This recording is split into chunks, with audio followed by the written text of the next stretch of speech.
Assalamu alaikum. Thank you again.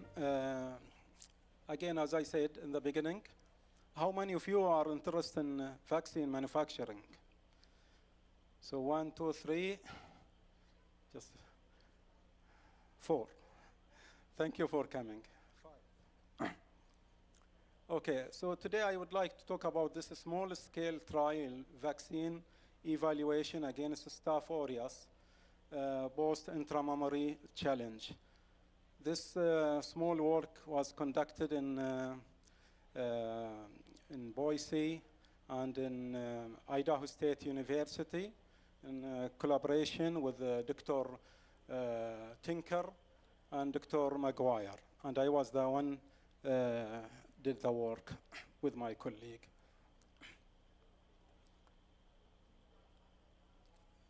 So in veterinary medicine, we said horse's leg, while cow is mammary gland and uterus. So any dysfunction of these two organs, cow will not be valid. This comes to clear that mastitis is the inflammation of the mammary gland. So if you have a cow with chronic mastitis, that will cost you a lot. Mastitis is caused by bacteria normally, can be environmental pathogens or could be a contagious pathogens. Contagious pathogens such as Mycoplasma, Streptogalacia, and Staphylococcus aureus. The somatic cell count is the inflammatory cell recruited to any antigen in the mammary gland. So it's a very good marker to evaluate the mastitis in milk. Clinical symptoms is normally associated with a score, which is range from 1 to 3, where the 3 is the most severe clinical symptoms. It has been estimated that 70% of the US herd are positive for Staph aureus. Normally, Staph aureus is transmitted during milking time. And because they are able to form a biofilm formation and replicate intracellularly, they cause a chronic infection, and the cow will be a source of infection for other cows, and they are resistant to antimicrobial treatment. The economic impact of Staph aureus mastitis has been estimated in US to cost more than $2 billion. These costs might be attributed to several factors, such as milk loss, animal loss, treatment, and diagnostic.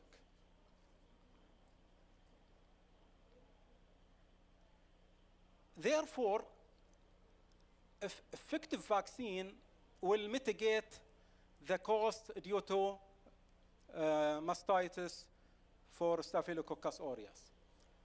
Effective vaccine should have at least to reduce the incidence, to reduce the severity, which symptoms, shedding of the bacteria in the milk, and reduce somatic cell count infiltration, and most important, will provide cross protection against different serotypes. Previous approach for vaccine manufacturing include whole life cell vaccine and kill vaccine. Although the data from the field are conflicting from these vaccine using in dairy, the effective or the incidence was moderate. Therefore, a new vaccine focus on surface protein, such as multiple purified surface protein adhesion, and those secreted in the milk. Any virulence factor will help to provide a vaccine against different serotype. Staph aureus contain the conserved regulated surface protein and the clumping factor.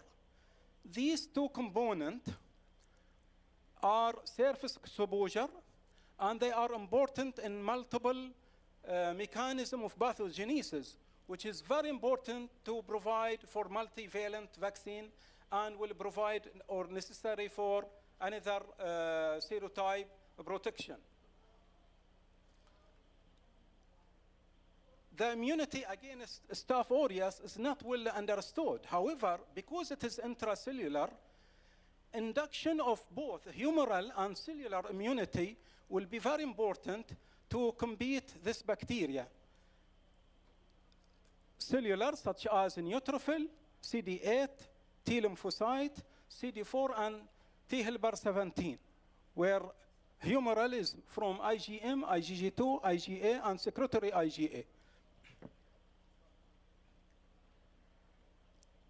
Cholera toxin from Vibrio cholera and homologous labile toxin from E. coli are gold standard adjuvant, which enhance the vaccine or the antigen to trigger the immune system for good vaccine manufacturing. This adjuvant stimulate the systemic immunity in mucosal and dermal site. The mechanism of this adjuvant will help to bind to dendritic cell, neutrophil, and antigen presentation, and most important, will help also to switch or to promote the B cell isotype switching. So if you need a T helper, if you need IgG2 or IgG1, this is very important to have a balance of these two humoral immune response to combat the bacteria. The non-toxic molecule of the adjuvant, there are two parts of the adjuvant, toxic part and non-toxic part. The non-toxic part will help to retain the adjuvant and will erase easy the purification and during vaccine manufacturing, and direct the association with the antigen, where the toxic part contains two parts, CTA and CTA1 and CTA2, where the CTA2 is responsible to bind to the B unit. CTA2/B, when it is being manufactured in 1990, was very successful to develop a vaccine against Staph aureus in a human. Previously, in our laboratory, we were able to incorporate the ISDA, as I said, the iron surface regulated protein, with the clumping factor, the two antigen I mentioned, just okay, with CTA2/B, the adjuvant, and the result from this trial was able to induce both humoral and cellular immunity. In this trial, we hypothesized that vaccination against Staph aureus by this vaccine will reduce the severity and shedding of the bacteria from cows. The sample size was calculated based on assumption of that somatic cell count and colony forming unit, the difference between control and vaccinated. The assumption that quarter are independent. However, when we saw the result within the same cow, there is no difference. We combined the result and we present we present the data as not independent. Repeated measure for analysis of variance to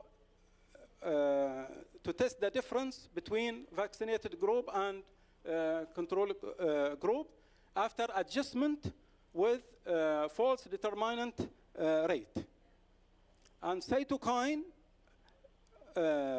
expression, the difference between control group and vaccinated group, we use t-test to compare or to find the difference. This table here shows that we use Staph aureus Newbold 305. This is a clinical isolate which cause mastitis. We use it to propagate or to clone the two antigens and expressed in E. coli using E. coli clear coli. And here we can see the primers for different cytokines. And as I said, after cloning of the two antigen in E. coli, we measure the molecule of the vaccine using the SDS page. This is the experimental design for 6 cows, met the criteria for enrollment, were randomized into 2 groups. Vaccinated group in a blue color and control group in a gray color. The vaccinated group was intranasal vaccinated with 600 microgram in a 5 ml, 2.5 ml in each nurse on day 1 and 14 in orange color, where the control group receive phosphate buffer saline, same amount, phosphate buffer saline on day 1 and 14. On day 20, both groups received 400 colony forming unit in 1 ml solution in 2 diagonal quarter for both groups of treatment, control and vaccinated. All animals received the colony forming unit, 400 colony forming unit. Sampling on day 1, milk sample were collected on day 1, 14, 20, and every day there is no any increment relative to day 1. This is the IgG production in serum. When we see the IgG in milk, similar result, we can see the production of IgG gradual increment on day 14, 20, 24, 26, 28, and 30. And significant difference on day 30 compared to all other days. And there is a significant difference between day 30, between vaccinated group and control group.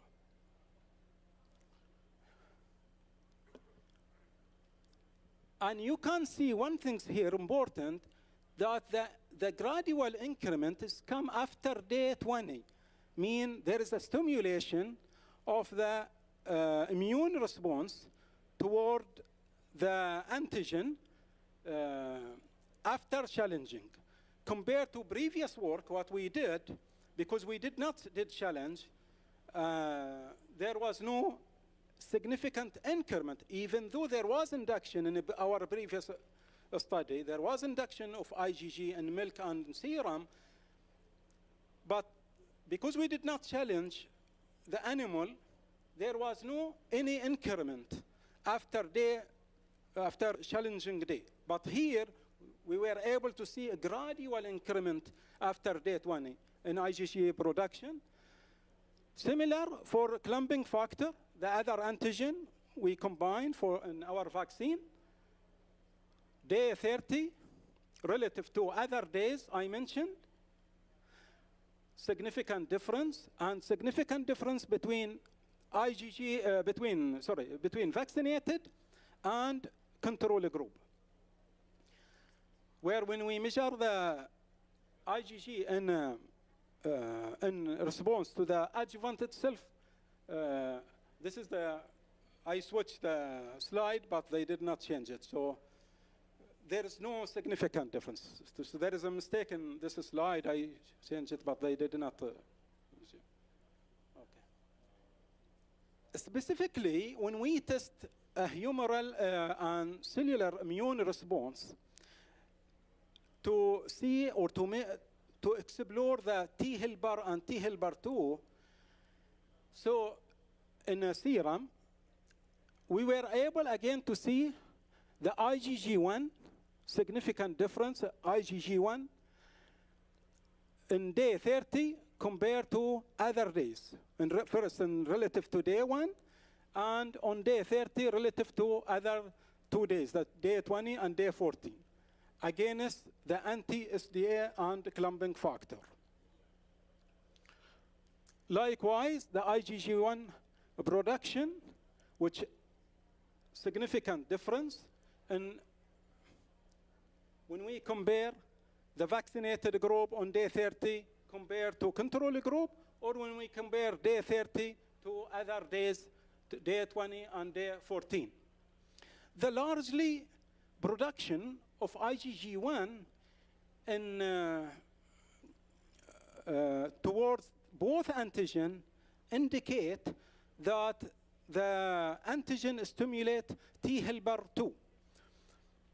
However, we were able to see induction of IgG2, even it is not significant, as you can see, but the induction relative to day 1 indicate there is a T helper 1 in stimulation for both antigen, the clumping factor and iron-regulated surface protein. The last figure here on E, when we measure the cytokine expression, the cytokine is the pro-inflammatory, okay, anti-inflammatory hormones. So for those people who is not familiar, so this will indicate that we were not able to see a difference between vaccinated group and control group for interleukin 2, interleukin 10, and interleukin 6, but we are able to see the inflammatory interferon gamma, significant difference between vaccinated and control group, which explain the absence of mastitis again in vaccinated group compared to control group.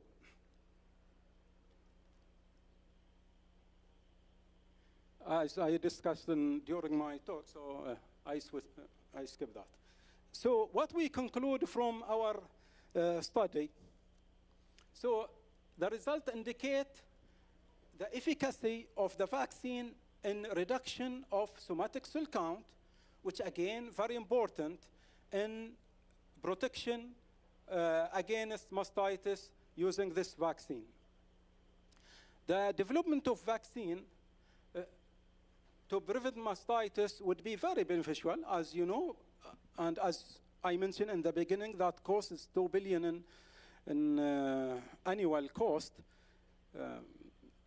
Again, using intranasal to vaccinate against mastitis will help to avoid disease transmission using needle in the field. The study also provide a preliminary, as a model, is very good to either for the intranasal or the induction, especially when we use the adjuvant with low dose, we're able to induct the interferon gamma, and that reflected on the absence of mastitis in the vaccinated group. This work was funded from USDA, AFRI, to Dr. Tinker and Dr. Maguire in Moscow, Idaho University. Thank you for their help, and thank you for your attendance, and hopefully some question to be answered.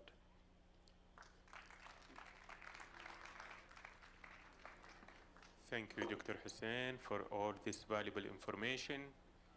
Any questions from the audience?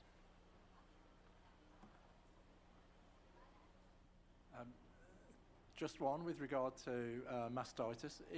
Is it more prevalent in the kingdom, or do the conditions that prevail here cause it to be a bigger problem than elsewhere in the world? Yes.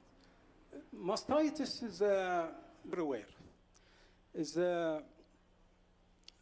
in dairy farms is very common, and it depends on mostly on hygiene and biosecurity.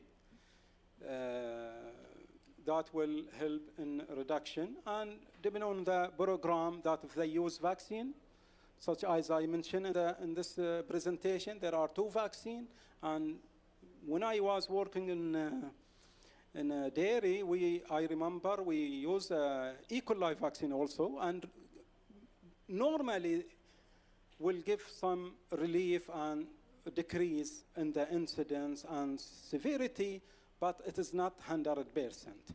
So yes, it is a common problem in most of the dairy all over the world, but the difference between dairy and dairy depends on the hygiene and management and things. Yeah. Yes.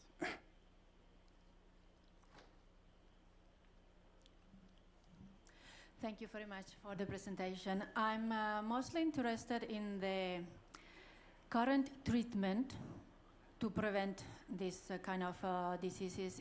As the vaccine has not been fully developed, that is what I understand, is still antibiotics adding to the feeding of the cow. Is that correct? Yeah. In this trial, for example, after we finished the study, we were not able to return these cows to the dairy without treatments. So the things in this study, we challenged these cows during milking time to quantify the bacteria and to avoid the chronic infection. After day 30, we treat these cows with spectomast, and by day 40, 42, all they were clear the infection and returned back to the dairy with their groups. Okay, but in the general practice in a dairy farm, yeah, they add antibiotics in the normal feeding of the cows? No.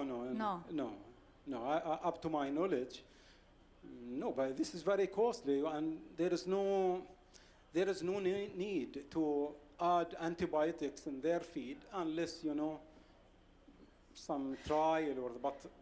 I'm referring to this because I know it's a big problem all over the world, mostly US, and we know how the bad practices in some of the farming industries is excessive use of antibiotics. So is that in the kingdom, is there a specific regulation forbidding the use of antibiotics? There is everywhere there is a regulation. Okay. And everywhere some people will break those rules. Okay? And if there is any antibiotics residual in milk or in meat, that will come from breaking the rule.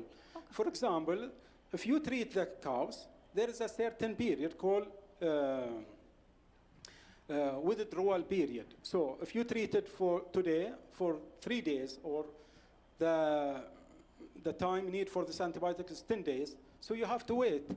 But some people, okay, depending on their mentality or for business, or they are looking for economically aspect.